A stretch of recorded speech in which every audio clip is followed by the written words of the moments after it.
tragedy we didn't know when arrives. Last night, 9 p.m. happened in Nepal. So please follow Rosalie Rosie Hello Sibel. everyone, good morning. Napakasakit ang nangyayari ngayon sa buong mundo. Halos buong marami ng kalamidad na nakikita natin dito sa social media. So ang social media ay malaking tulong. So ngayon, ang nakikita ko dito sa social media ay itong Nepal. So panoorin natin ang video. Nakakasakit sa ating puso.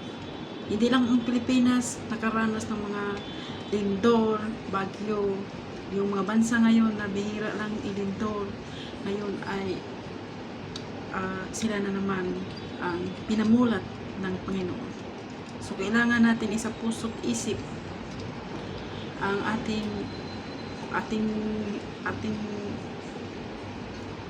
ang ating pagkatao, ang pray to God from the bottom of your heart, because it's money.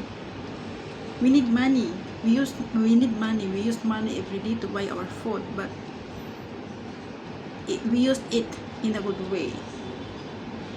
Not just it in a bad way. Kasi all are useless. So lahat ang mga nangyayari sa mundong ito ay kagustuhan ni Lord. So ang iba kasi, ang Panginoon nila ngayon ay pera. Wala na silang pakialam. Pero isa-isang iglap ng mata, one blink of the eye, everything disappeared. Akala nyo is meron ka ng bahay, meron ka ng lupa, everything, you are complete, you reach your goal.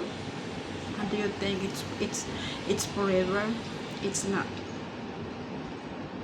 All of we have in this life, God allow us to use it, but not forever, because all of us have end. So okay, so yung iba kasi ngayon guys, pumatay dahil sa propesyon, yung hindi papatas, yung hindi patas ang laban, yung mga mahirap nangarap para maahon ang pamilya sa kahirapan, tapos yung mga mayayaman hadlang sa pangarap ng isang taong mahirap. Totoo po yan, totoo 100%. Kaya si Lord galit sa mundo. Okay? So panoorin natin ang ating video ito, ang nangyayari sa Nepal. Thank you and have a nice day. Atong tanawon ang mga panghitabo sa Nepal, kagabi ilang mga 9 in the evening. May nakita kong video na 9:08 sa gabi. So muna siya ang sitwasyon nga akong nakita sa social media. So dili na to hindi natin ini-expect na mangyayari ang ganito, right? So bago pa man tayo mapahamak, kailangan nating ipagdasal ang ating mga sarili, ang ating pamilya na malayo sa mga kalamidad na magaganap at hindi pa magaganap. So ang ating mga prayers ang magsalba sa ating buhay, hindi yung pera natin.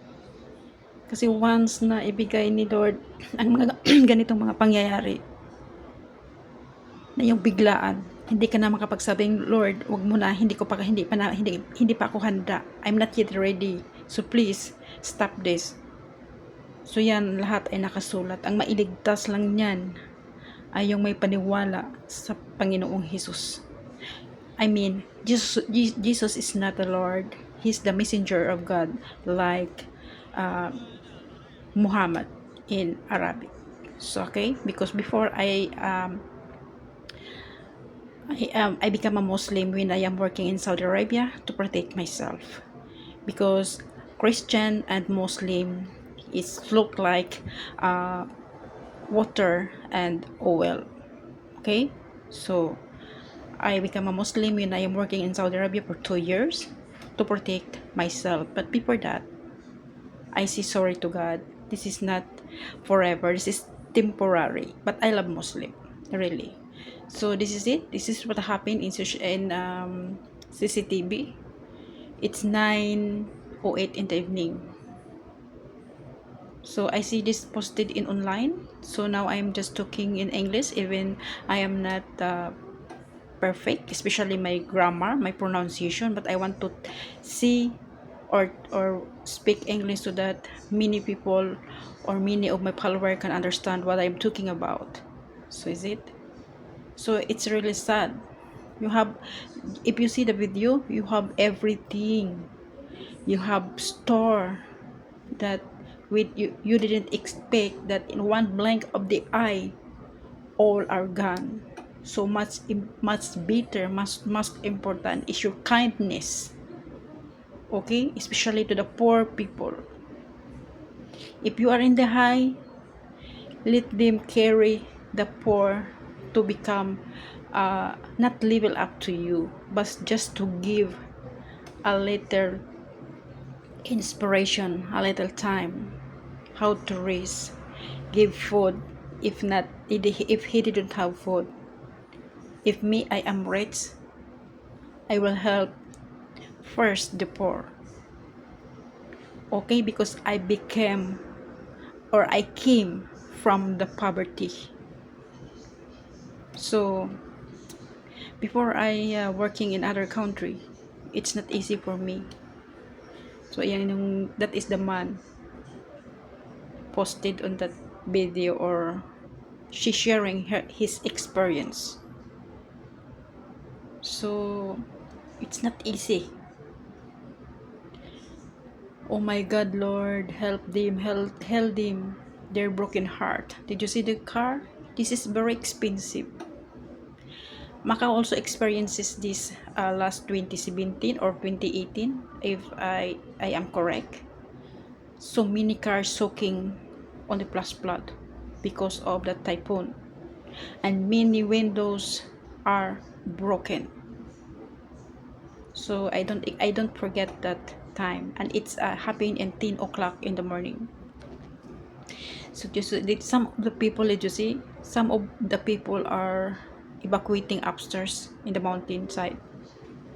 Some also didn't run, especially those didn't know. Did you see? I'm sure there are so many died in this tragedy.